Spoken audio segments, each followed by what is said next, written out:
There are places where the roots go deeper than memory, where the language spoken on the street corner is older than Latin, older than Greek, older than any tongue that has ever been written down, where the mountains themselves seem to hold secrets that predate the arrival of the Celts, the Romans, and every empire that has ever marched across the continent of Europe. This is the land of the Basque people, a stretch of rugged coastline and green valleys that straddles the border between modern Spain and France. But to speak of borders here is to miss the point entirely. For the Basque country, Euskal Herria, in their own ancient tongue, is not defined by the lines drawn on a map by distant powers. It is defined by something far older and far more enduring. It is defined by blood, by language, and by a living mythology that has been passed down in an unbroken chain from a time so distant that the rest of Europe has forgotten it ever existed. The Basque language, Euskera, is a profound mystery. It is a linguistic island, a survivor from a lost world. Every other language in Europe can trace its roots back to a common ancestor, to the great Indo-European family tree that spread across the continent with the arrival of Bronze Age peoples some 5,000 years ago. But not Euskera. It stands alone, utterly unrelated to Spanish, French, English, or any other language spoken on Earth.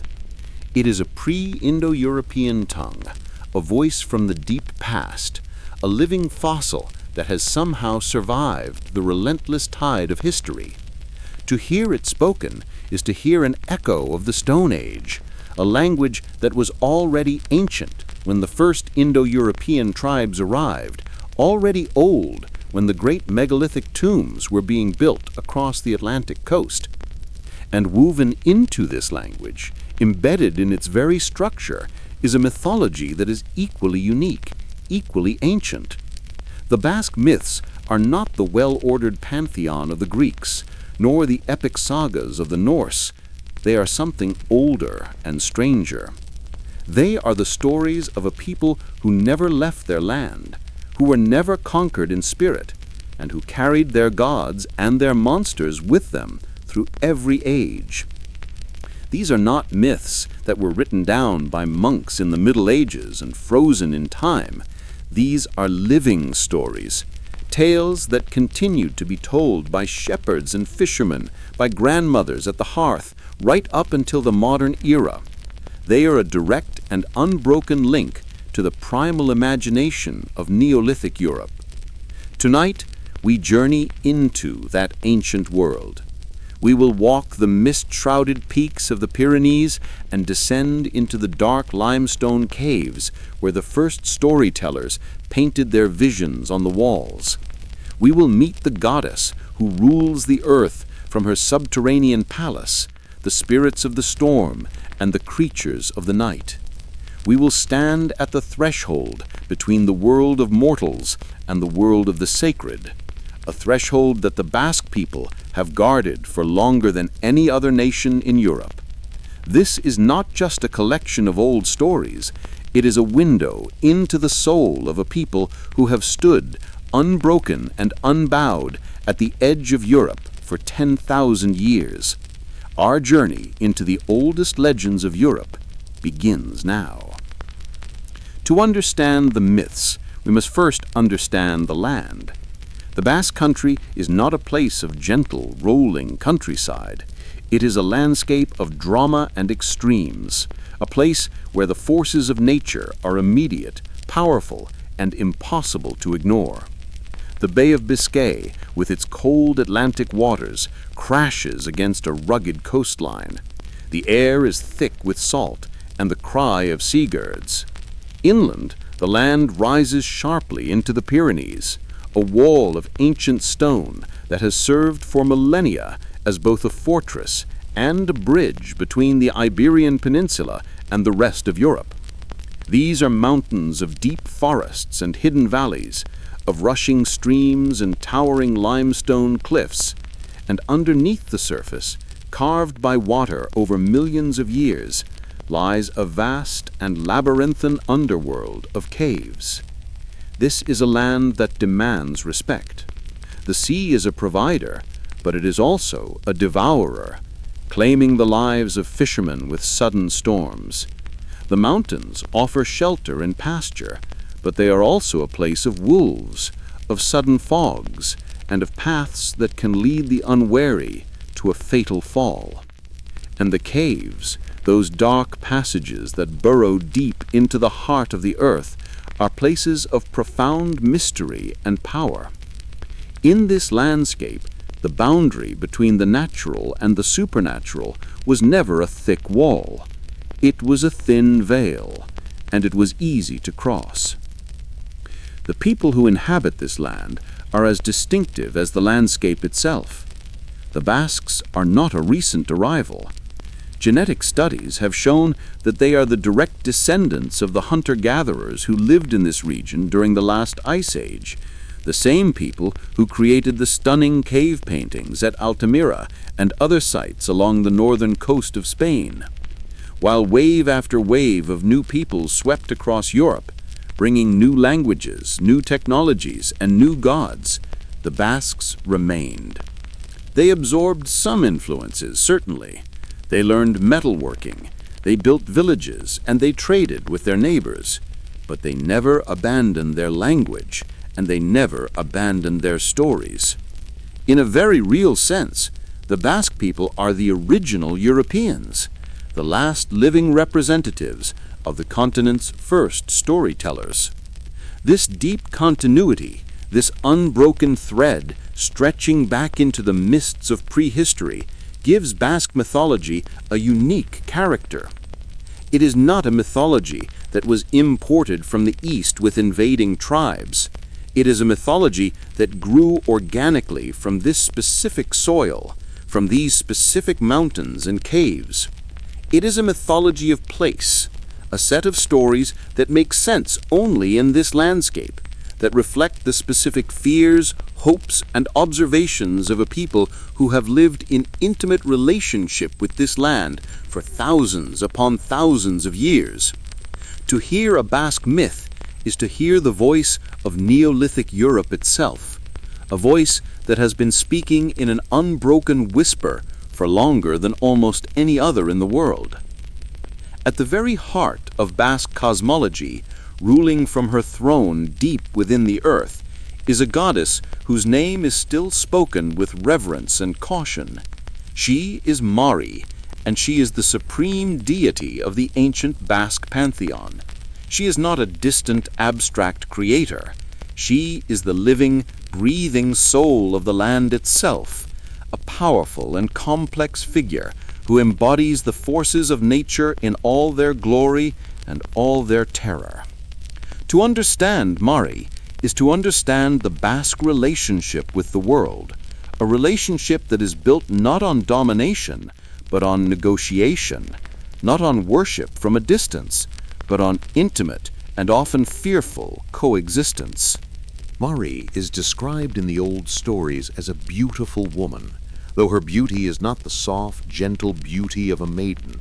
It is the wild, untamed beauty of a mountain storm, of a raging fire, of a force that commands respect and fear in equal measure. She is often depicted wearing fine clothing, sometimes a red dress or a white gown, and she is adorned with jewels that gleam with an otherworldly light. Her long, dark hair flows like water, and her eyes hold the depth of the earth itself. But she is a shapeshifter, and her true form is far more complex than any single human shape. She can appear as a great bird, a white dove or a vulture, soaring above the peaks. She can manifest as a tree in full bloom, rooted deep in the soil. She can take the form of a horse or a cow, creatures of power and sustenance. And in her most terrifying aspect, she is a whirlwind of fire, a sickle of flame that cuts through the sky, leaving a trail of smoke and awe in her wake. Marie does not dwell in the heavens. Her palace is not in some distant celestial realm. It is here, beneath the feet of mortals, in the deep, dark heart of the mountains. Her primary residence is said to be in the cave of Amboto, a great limestone cavern high in the mountains of Biscaya. But she is not confined to one place. She moves through a network of sacred caves, traveling from one mountain to another. And when she makes her journey, the people know. The sky darkens, thunder rolls across the peaks, and strange lights are seen flickering in the mouths of the caves. She is the earth made sovereign, the mountains given consciousness, and her movements are the movements of the land itself. Marie's role is not simply to exist. She is a moral authority, a cosmic judge who watches the actions of mortals with a keen and unforgiving eye. She is the guardian of the old laws, the ancient codes of conduct that governed Basque society long before any written law ever existed. She punishes those who break these laws with swift and terrible retribution. Liars, thieves, and those who are arrogant or disrespectful will find themselves cursed. Their crops will fail, their livestock will sicken, and misfortune will dog their every step. But to those who live with honesty, who show respect to their neighbors and to the land, who keep their word and honor the old ways, Marie can be generous. She may send rain to nourish the fields. She may guide a lost shepherd home, or she may appear in a dream to offer a warning or a piece of vital knowledge. This duality is central to her nature. Marie is not good or evil in the way that later Christian theology would define those terms. She is beyond such simple categories. She is the land, and the land is both a giver of life and a taker of it. She is the storm that destroys the harvest and the rain that makes it grow. She is the mountain that shelters the village and the avalanche that buries it. To live in relationship with Marie is to understand that the world is not a safe, predictable place. It is a place of immense power, and that power must be respected, honored, and never, ever taken for granted. But Marie is not alone in her subterranean realm. She has a consort, a male figure who is at once her partner and her counterpart. He is known by many names, but the most common is Sugar, which means male serpent or dragon. If Marie is the earth, then Sugar is the storm. He is the embodiment of lightning, of thunder, of the violent and sudden forces that tear across the sky. He is often depicted as a great serpent or dragon, a writhing column of fire that streaks through the heavens. And on certain nights, especially the nights of the great storms, he rises from his own cave in the mountains and makes his way to Marie's dwelling. The two come together in a union of primal power, a cosmic marriage of earth and sky.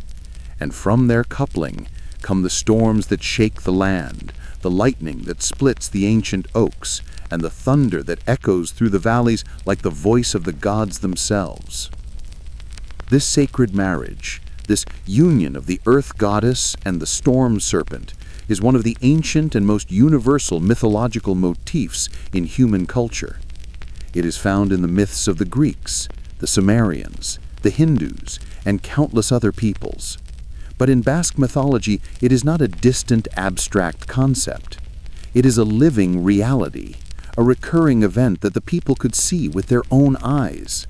When the storm clouds gathered over the peaks, when the lightning flashed and the thunder rolled, the people knew. Marie and Sugar were together once more, and the world was being renewed, remade, and reminded of the awesome power that lay at the foundation of all existence. From this union, the old stories say children were born. The most famous of these is a figure known as Atarabi, the good son, who is associated with knowledge, wisdom, and the bringing of beneficial skills to humanity. But like all mythological lineages, the offspring of Marie and Sugar are not simply benevolent. They are complex, powerful, and often dangerous, reflecting the dual nature of their divine parents. The message is clear. The world is not a place of simple oppositions, of pure good and pure evil. It is a place of complexity, of balance, and of forces that are far older and far more powerful than any human kingdom. If the depths of the earth belong to Marie, the wild spaces of the world, the forests, the mountains, and the forgotten corners of the land are inhabited by a host of other beings. These are the Basque spirits, the geniuses of place, and the creatures of the night. They are not gods in the grand sense, but they are powerful, they are real, and they are everywhere.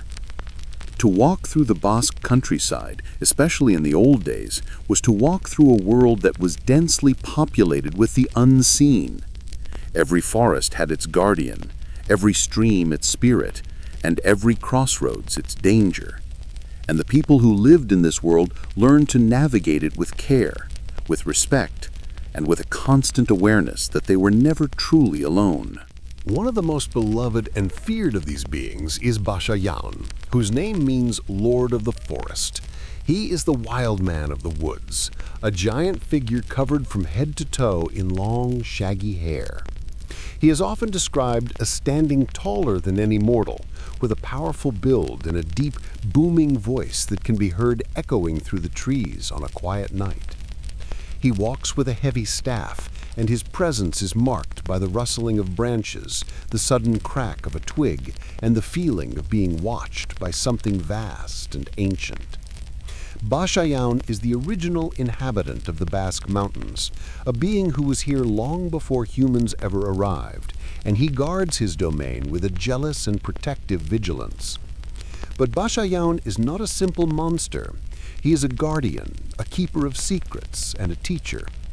According to the old legends, it was Bashayan who taught the early Basque people the arts of agriculture. He showed them how to plant wheat, how to tend the crops, and how to harvest the grain. He taught them the craft of milling, how to grind the wheat into flour and bake the bread that would sustain them. And he taught them the skill of metalworking, how to forge tools and weapons from iron. But this knowledge was not given freely. It was stolen. The stories tell of a clever mortal who tricked Bashayan, who wagered with him or spied upon him, and who brought the secrets of civilization back to the world of men. Bashayan, enraged by the theft, retreated deeper into the forest, withdrawing his direct aid but never fully abandoning his watchful role. In this way, Bashayan embodies a profound and timeless tension, the relationship between humanity and the wild. He represents the knowledge that comes from nature, the understanding that before there were books and schools, there was the forest, and the forest was the first and greatest teacher. But he also represents the cost of that knowledge, the understanding that to take from the wild is to incur a debt, to create a distance, and to risk the anger of powers that are older and stronger than ourselves. Bashayan is still spoken of in the mountains. Shepherds tell of hearing his whistle in the fog, a low, haunting sound that warns of an approaching storm or the presence of a wolf. He is a reminder that the wild places are not empty, that they have their own lord, and that those who enter his domain do so as guests, not as masters. But Bashayan is the lord of the deep forest. The meadows, the riverbanks, and the twilight crossroads are the domain of a very different set of beings. These are the Lamiak, and they are among the most complex and fascinating figures in all of Basque mythology. They are the spirits of the water, the guardians of the springs and streams, and they are beings of profound beauty and equally profound danger. The Lamiak are typically described as female figures, though like so many beings in this ancient mythology, their form is not fixed. They are most often seen as beautiful young women with long, flowing hair that gleams like gold in the sunlight. They have pale, flawless skin, and their voices are said to be as sweet as the song of a nightingale. But they are not human. They possess certain features that mark them as other. Most commonly, they are said to have the feet of a bird, like a duck or a hen, with webbed toes and scaly skin. In some tales, they have only one eye, a single great orb that sees far more than any mortal gaze.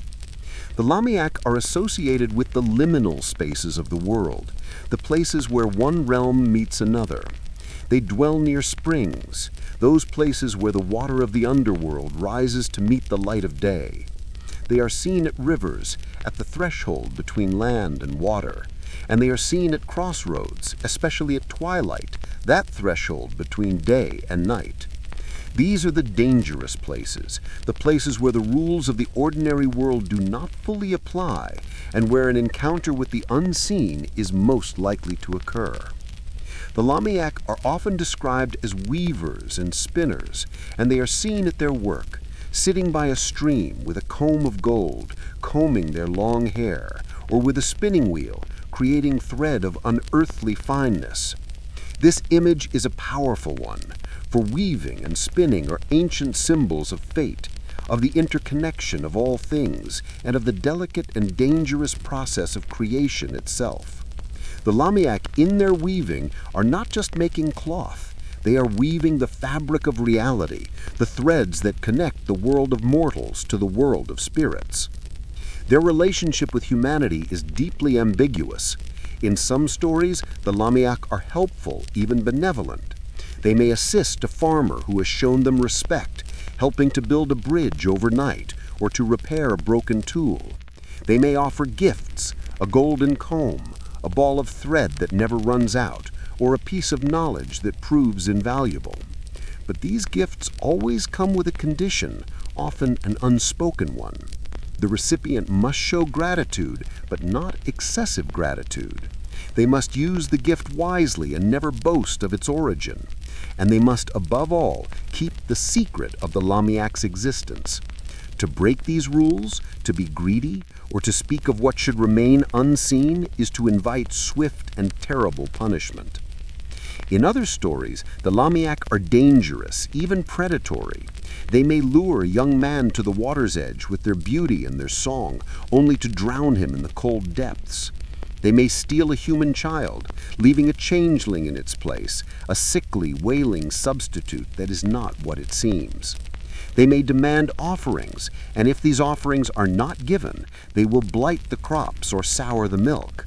They are in essence the embodiment of the beauty and the danger of the natural world, of the water that gives life and the water that takes it, of the threshold that must be crossed with care. One of the most famous tales of the Lamiak tells of a Lamia who fell in love with a mortal man. She offered to marry him and to bring great prosperity to his household, but she made him promise never to make the sign of the cross in her presence and never to speak the name of God.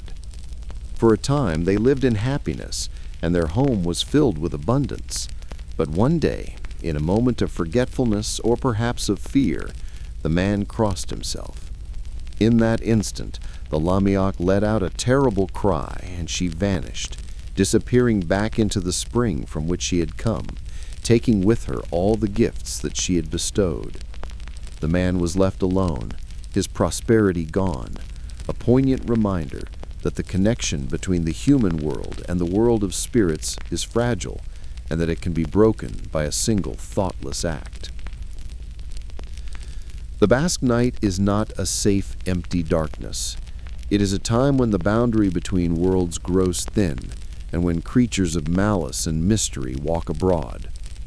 And of all the beings that haunt the darkness, few are more feared than the Gawako, whose name simply means that of the night. Gawako is not a spirit of a specific place, nor is it a guardian or a teacher. It is a pure manifestation of the danger of the night itself, a creature of shadow and terror, whose sole purpose seems to be to punish those who violate the sacred boundary between day and night. Gawako is most often depicted as a shapeless, formless presence, a living darkness that moves through the streets and the fields after the sun has set. In some accounts, it is described as having glowing red eyes that pierce the blackness, or as a great wolf-like creature with fur as black as the void. But its true form is unknowable, for to see Gawako clearly is to look upon death itself. Its presence is felt more than seen, a sudden chill in the air, a sense of being watched, a feeling of dread that rises from the pit of the stomach and grips the heart with icy fingers. The role of Gawako is simple and absolute.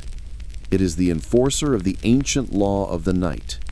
When the sun sets, the world belongs to the powers of darkness. The night is their time, their domain, and mortals who venture out into it do so at their own peril. Gawako hunts those who are abroad after dark, especially those who have no good reason to be out, those who are drunk, those who are up to mischief, or those who simply show a lack of respect for the old ways. To encounter Gawako is to be chased, to feel its presence at your back, to hear its breath in your ear, and to know that you are being pursued by something that is faster, stronger, and utterly without mercy. The old stories are filled with warnings. Do not linger outside after the sun has set. Do not walk the roads alone at night. If you must go out, go quickly, go quietly, and go with a prayer on your lips. And if you feel the presence of Gawako, do not look back. Do not run in a panic, for it can sense your fear.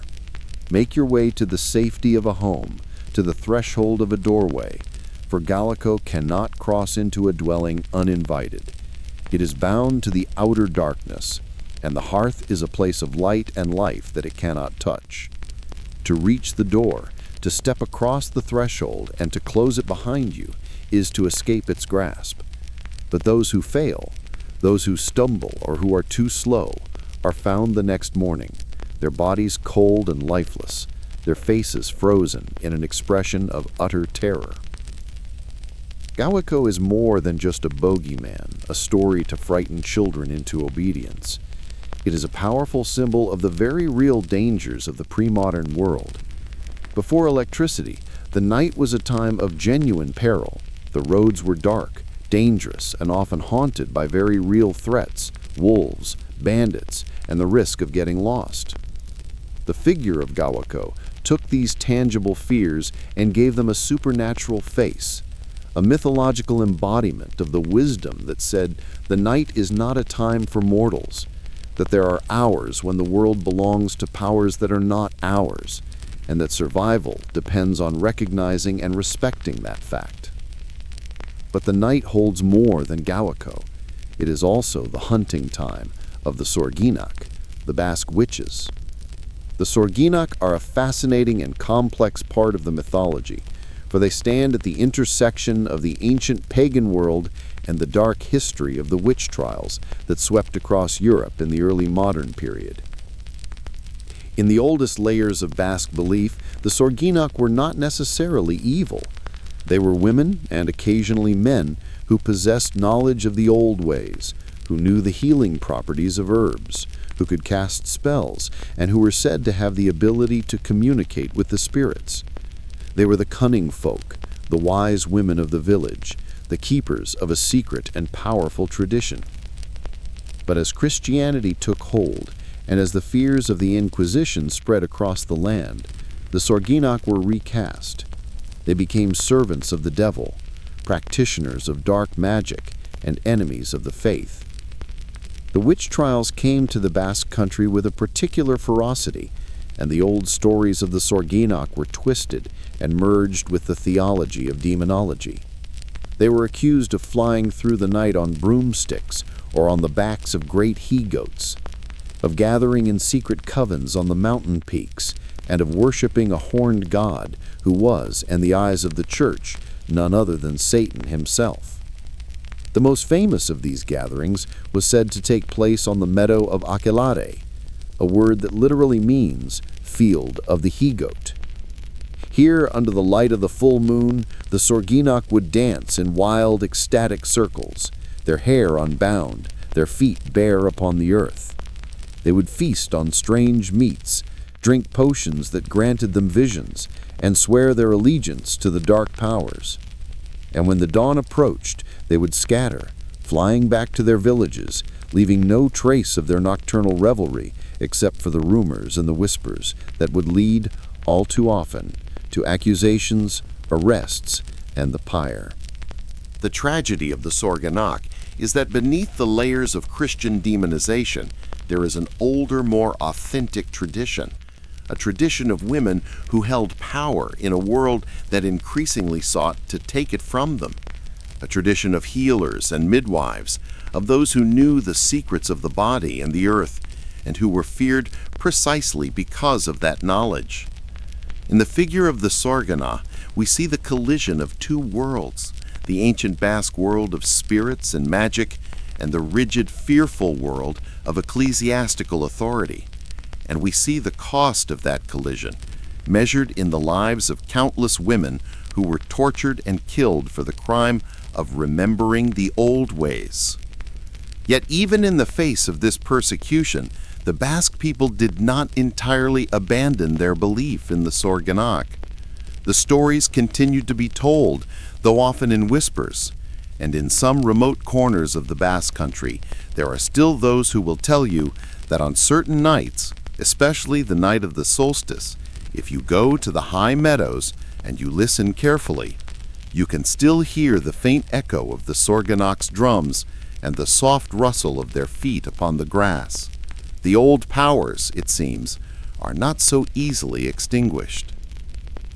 The ancient Basque world was a world of agriculture and pastoralism, a world where survival depended on the fertility of the land, the health of the herds, and the favor of the forces that governed the cycles of nature. And so it is no surprise that the mythology is filled with creatures who embody these concerns, spirits who watch over the fields, the flocks, and the boundaries between the cultivated and the wild. These are the beings who dwell in the liminal spaces, the guardians of the home and the farm, and their presence was a daily, intimate part of life. One of the most beloved of these household spirits is the Iracho. The Iracho is a small, mischievous creature, often described as a kind of imp or goblin. He is not grand or terrifying like Mari or Sugar. He is small, earthy, and deeply connected to the rhythms of domestic life. He is said to live in the barns, the stables, and the corners of the farmhouse, and his role is that of a helper, though a help that comes with its own set of conditions. The Iracho will assist with the chores if he is treated with respect and if the family leaves out offerings for him, usually a bowl of milk or a piece of bread. In return, he will work through the night, mending tools, feeding the animals, and ensuring that the farm runs smoothly. But the Iracho is also a trickster, and he has a sharp sense of justice. If the family is lazy, if they are disrespectful, or if they fail to keep their part of the bargain, the Iracho will turn his talents to mischief. He will tangle the horses' manes into impossible knots. He will spill the milk. He will hide the tools, and he will create a general atmosphere of chaos and frustration. He is, in essence, the spirit of the work ethic made manifest, a reminder that the farm is not just a place of labor, but a place of reciprocal relationship, a partnership between the human and the unseen.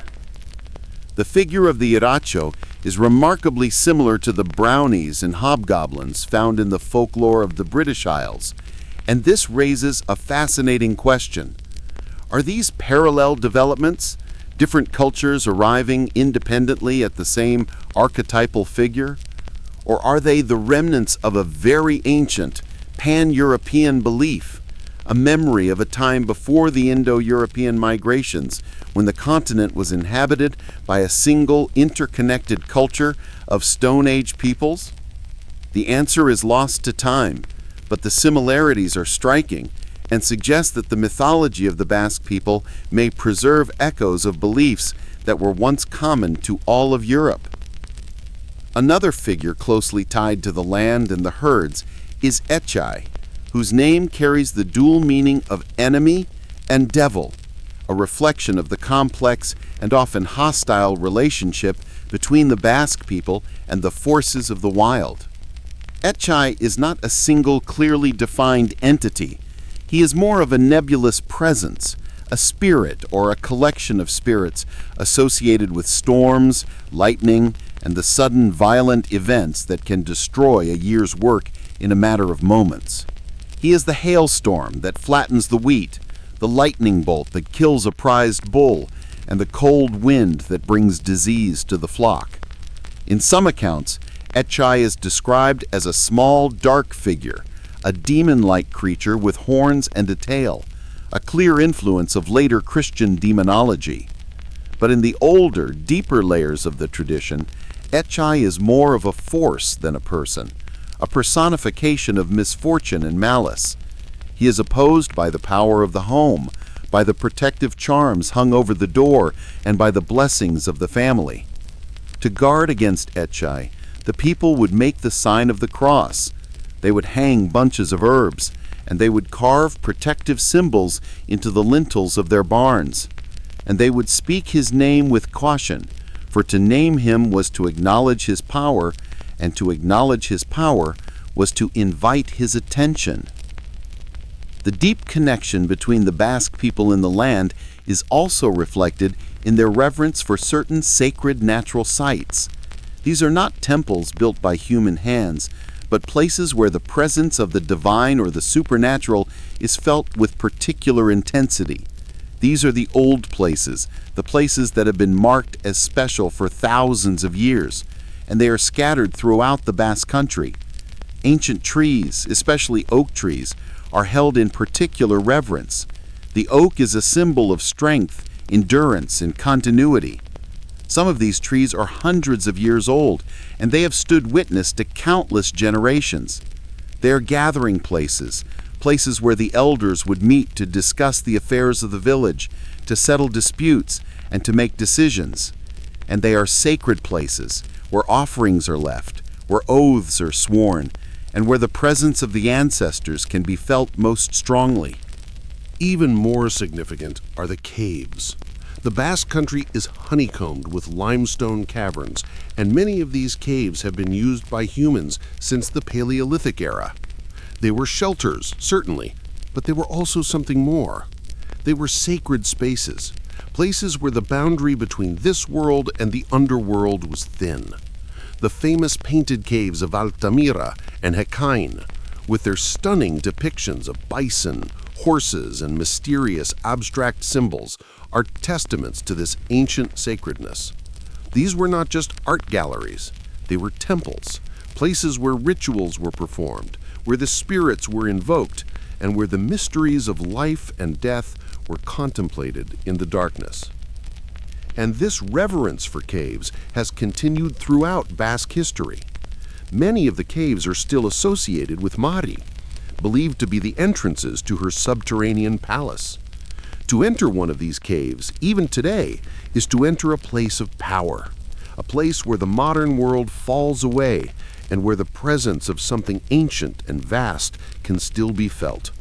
The stone walls, the cold air, the darkness that swallows the light of a lantern, all of it speaks to the enduring power of the earth, to the understanding that beneath the surface of our daily lives, there is a deeper, older world that has its own rules and its own inhabitants.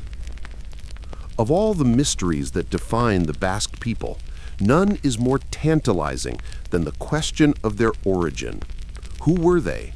Where did they come from? And how did they manage to survive, unassimilated and unconquered, through the millennia of upheaval that transformed the rest of Europe?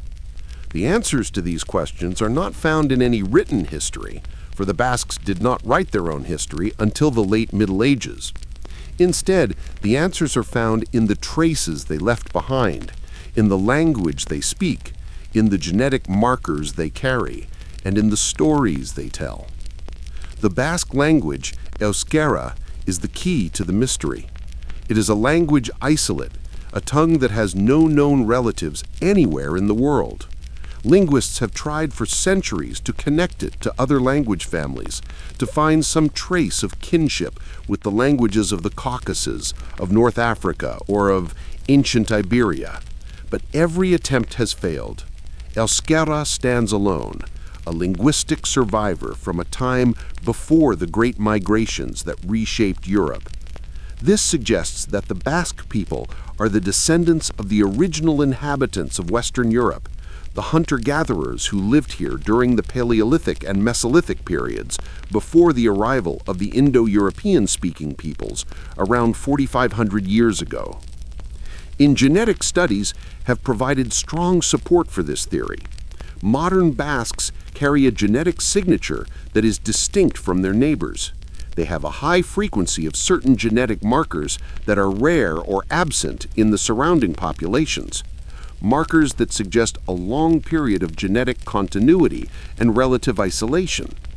These markers are most closely related to those found in the ancient remains of Western European hunter-gatherers, the people who created the great cave art and who lived in harmony with the land for thousands of years. In other words, the Basques are not just culturally distinct, they are biologically distinct, the living descendants of Europe's first peoples. This deep continuity is reflected in the mythology. The Basque myths are not the myths of conquerors or of migrants bringing their gods from a distant homeland. They are the myths of a people who have always been here, who have always known these mountains, these caves, and these rivers. They are myths that are rooted in the landscape, that reflect an intimate and ancient understanding of the natural world. When a Basque storyteller speaks of Mari dwelling in the cave of Amboto, she is not speaking of a distant, abstract deity. She is speaking of a goddess who lives in a specific mountain, a mountain that the storyteller can see from her window, a mountain that her ancestors have known for 10,000 years. The arrival of Christianity in the Basque country was not a sudden, violent conquest. It was a slow, gradual process that took place over many centuries. The first Christian communities were established in the Roman period, but it was not until the early Middle Ages that the new faith began to take a firm hold. And even then, the conversion was never complete. The Basque people, living in their remote valleys and mountain villages, were geographically and culturally isolated from the great centers of ecclesiastical power. The church was weak here, and the old beliefs were strong. The result was a unique and complex form of syncretism, a blending of the old and the new that created a distinctly Basque form of Christianity. The most visible sign of this syncretism is the way in which the old spirits and deities were reinterpreted in Christian terms. Mari, the supreme goddess of the earth, was not simply banished. Instead, she was recast, her story woven into the fabric of Christian legend. In some accounts, she became a kind of demon, a servant of the devil who led good Christians astray. But in other, more nuanced tellings, she was seen as a morally ambiguous figure, a powerful force of nature that predated the Christian God and that continued to operate according to its own ancient laws. The church could not destroy her, so it accommodated her, warning the faithful to avoid her caves and to pray for protection against her influence. The sacred natural sites, the ancient oaks and the caves, were also Christianized. Churches were built near the old gathering places, and saint shrines were established at the mouths of caves. The old festivals, the celebrations that marked the turning of the seasons in the cycles of the agricultural year, were given new Christian meanings. But beneath the surface, the old rhythms persisted.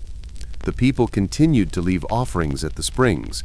They continued to speak of the Lamiak and the Basajan, and they continued to teach their children the old stories, stories that had nothing to do with the Bible and everything to do with the land.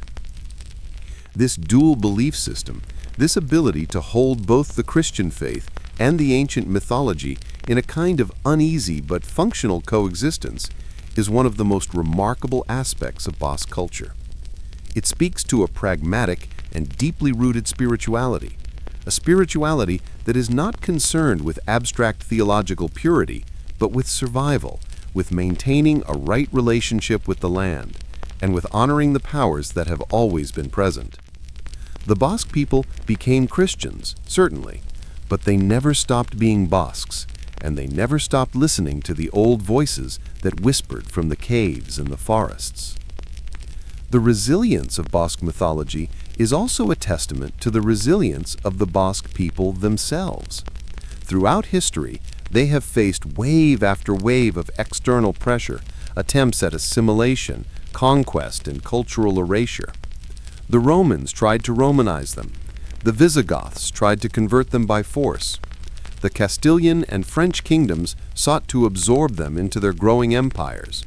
And in the modern era, both the Spanish and French states have, at various times, attempted to suppress the Basque language and culture, seeing them as threats to national unity. But the Basques have endured. They have bent under the pressure, certainly, but they have never broken. And their mythology, passed down in secret, spoken in whispers, and guarded with fierce pride, has been one of the key elements of that survival. In the late 20th century, there was a remarkable revival of interest in Basque culture and mythology. This was partly driven by a growing political movement for Basque autonomy and independence, but it was also driven by a deeper, more spiritual impulse. As the modern world became increasingly homogenized, as the forces of globalization sought to flatten all differences and to create a single, uniform culture, many Basques looked to their ancient past as a source of identity, of strength, and of resistance. They began to reclaim the old stories, to teach Euskara to a new generation, and to re-establish a connection with the land that modernity had tried to sever. Today, the mythology of the Basque people is alive in ways that would have seemed impossible a century ago. It is taught in schools, celebrated in festivals, and explored by scholars. New generations of storytellers are taking the old tales and reimagining them for the modern age, creating new works of literature, film, and art that draw on the ancient archetypes. The figure of Mari, the goddess of the mountains, has become a symbol of Basque identity, a powerful icon of the enduring connection between the people and their land.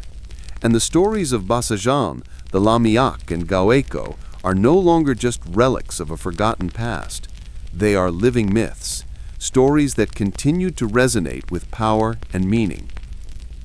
This revival is not a simple return to the past. It is a creative act of reimagining, of taking the ancient wisdom and applying it to the challenges of the present. The Basque people understand, perhaps better than most, that mythology is not a static thing. It is a living tradition, a conversation between the past and the present, a way of making sense of the world that is constantly being renewed and reinterpreted. The myths endure because they speak to something fundamental in the human experience, to our need for connection with the land, for stories that explain the mysteries of life and death, and for a sense of identity that is rooted in something deeper and older than any nation or ideology. And so, after this long journey through the mists of time, through the caves and the mountains, through the stories of gods and spirits, we return to the question we asked at the beginning. What makes Basque mythology so special? What is it that has allowed this particular tradition to survive, unbroken and unassimilated, when so many others have been lost to the tide of history? The answer, perhaps, lies in the very nature of the mythology itself. Basque myths are not grandiose epics of world-creating deities fighting cosmic battles in the heavens. They are intimate, earthy, and deeply personal. They are stories of a goddess who lives beneath a specific mountain, of a forest lord who teaches the craft of metalworking, of water spirits who weave by the riverbank, and of a creature of the night who hunts those who violate the sacred boundary of darkness. These are stories that are tied to place, to specific caves, streams, and peaks. They are stories that can only be fully understood if you have walked the land, if you have felt the wind off the Bay of Biscay, and if you have stood at the mouth of a cave and felt the cold breath of the underworld. This connection to place is what gives Basque mythology its power and its resilience. It is not a mythology that can be easily transplanted or translated.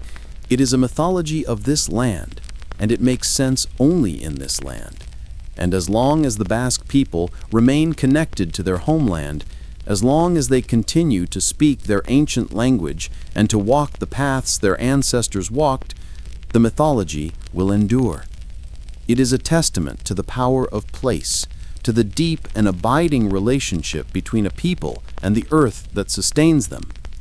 Basque mythology also endures because it reflects a worldview that is profoundly ecological, a worldview that sees the natural world not as a collection of resources to be exploited, but as a community of beings to be respected and honored. Mari is not a distant, transcendent deity. She is the earth itself, a living presence that responds to the actions of mortals.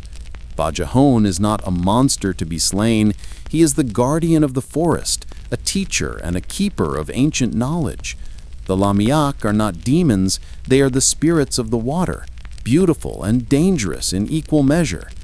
This is a mythology that teaches humility, that reminds us that we are not the masters of the world, but merely one part of a vast and interconnected web of life.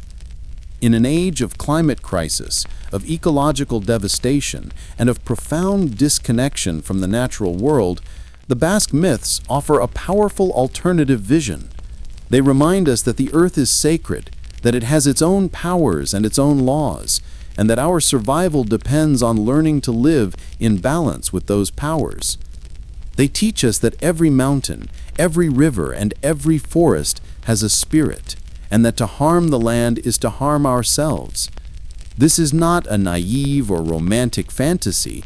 It is a deep and ancient wisdom, a wisdom that the Basque people have carried with them for 10,000 years, and a wisdom that the modern world desperately needs to relearn. And so, as we come to the end of our journey, we find ourselves standing once more at the threshold, at the edge of the modern world and the ancient one.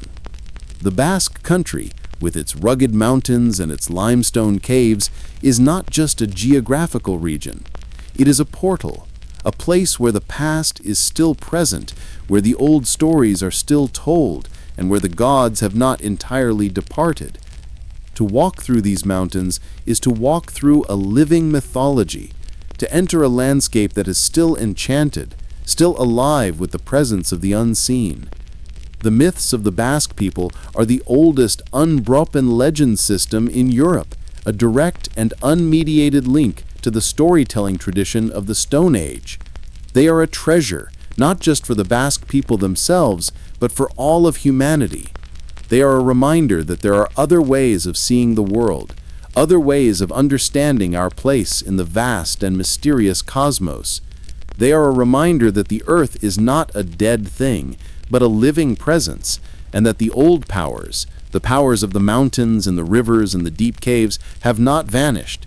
They are simply waiting, patient and eternal, for those who still have the eyes to see and the ears to hear. The watcher in the stone, the goddess beneath the mountain, has always been there and always will be, waiting in the gathering dark for any who choose to remember and to listen.